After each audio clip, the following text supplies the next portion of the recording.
three boys they called Shadrach, Meshach, and Abednego, whose real names were Hananiah, Azariah, and Mishael. They're central characters in a story many of us grew up hearing in Sunday school, but few of us ever really looked at.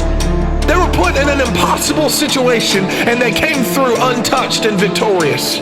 The king of Babylon, who had taken these boys into slavery and forced them to serve his agenda, he issued a decree demanding that all those who lived in his kingdom would fall on their faces and worship an idol that he had built. But three young men, three faithful sons of the house of Israel, three boys who knew who their God was and had the courage to trust him, stood and defiantly opposed the king. And they didn't do it by blending in or hiding from the culture, but by standing up and holding the righteous standard that God had called them to, no matter what it cost. I'm telling you, I can hear the voice of God calling a generation of believers to stand up and to shake a nation with their resilience in the face of impossible odds.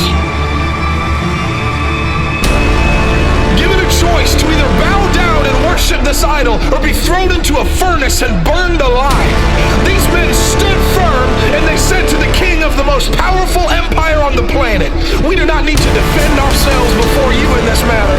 If we are thrown into the blazing furnace, then the God we serve is able to deliver us from your hand. But even if he does not, we want you to know, O king, that we will not serve your gods or worship the image of gold you have set up." They said, even if he does not. Now, they were uncertain about the fact that God would help them. No, they knew he would, and he did.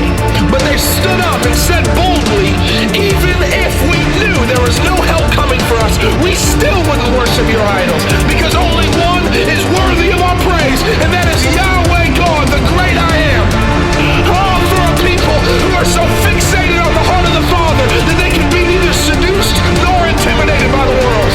Yahweh is calling for a people who are not shaken by the threats of Babylon's kings, because they know who truly sits on the throne.